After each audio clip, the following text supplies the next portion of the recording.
certainly been a while. Best-selling men's adventure fiction author L.S. Goodish here.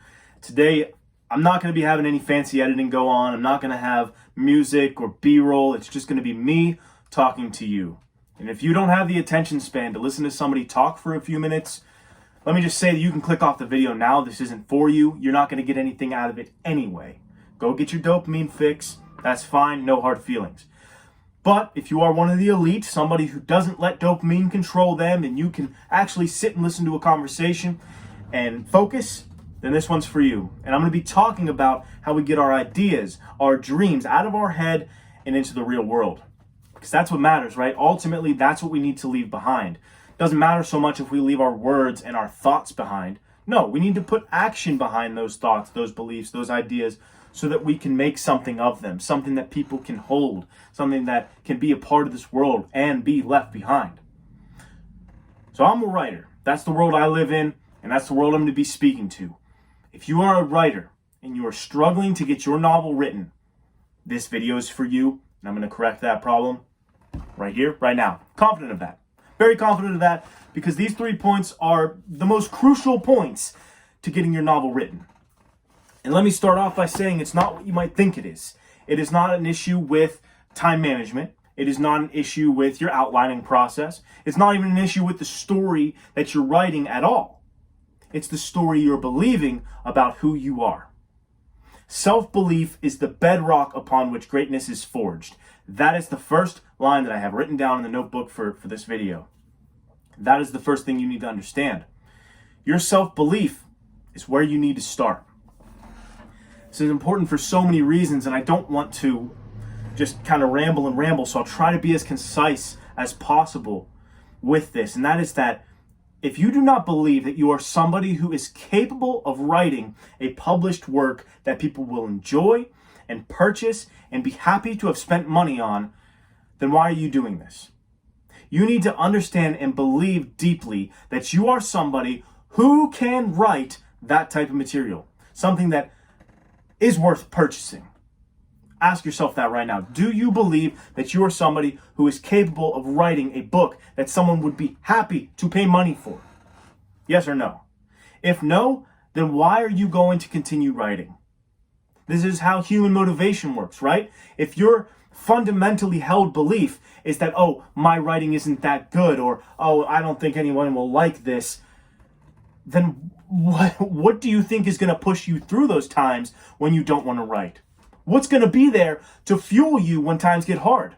If it's not worth it, if nobody's going to buy it, if it's never going to get published because it's bad, if that's your belief, you're not going to do it. You're going to stop. Okay?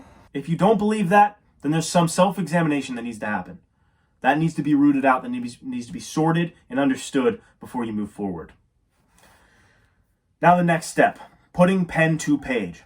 I want to seriously suggest putting the pen to the page today and letting it go. I mean write and write and write. And when you are writing, don't stop, don't edit. You are writing a first draft, keep on moving. There's a quote from David Foster Wallace. I love it so very much. I'm constantly saying it to myself. And that is, if your fidelity to perfectionism is too high, you will never get anything done. What that means is, if you are sitting there hyper-analyzing your first draft, looking at every word and saying, oh, this is bad, oh, that's generic, oh, no one says that, oh, that's not how people talk. If you are hyper-editing your book as you're going along like that, your fidelity to perfectionism is too high. You're not going to get anything done. I call my first drafts a vomit draft. That is, again, for a psychological sort of cue to me, in my narrative, in my understanding, in my context to this world, that this is a crappy, crummy draft that no one should be looking at. This is vomit on a page. This is me telling myself the story. That's what you need to understand about first drafts. Stop thinking about it in the context of the books you've read, the ones you have purchased off the shelf at Barnes & Noble. Those are far, far, far away from what you have here in a vomit draft. The first draft is not going to be good, so get over it. Put pen to page and keep writing. Tell yourself the story. Brandon Sanderson said it this way, that as you're writing this story, you are going to gather the raw materials necessary to fix the story on the next run through. When you see a house, it is a built, perfect house. That's the book. When you look at a first draft, that is the little scaffolding, just the wood pieces without any frame or anything. That is what you're looking at. They're two totally different things. So that understanding, that mindset, that mentality needs to be understood as well. Two different things. Finished book, first draft. Okay, to recap, remember that self-belief is the bedrock from which greatness is forged. And that if your fidelity to perfectionism is too high, you will never get anything done. So go ahead, believe in yourself, give yourself some credit, put pen to the page, and write. If you are having a big struggle with self-belief, if you are struggling very hard to get your novel written and you want to work one-on-one, I am starting to take on a very select few number of people. I do not have the schedule for this, but I'm taking on a very small number of very serious writers with one-on-one coaching. So if that's of interest to you, check out my website, narrative-compass.com. We'll talk there, okay? See you next time.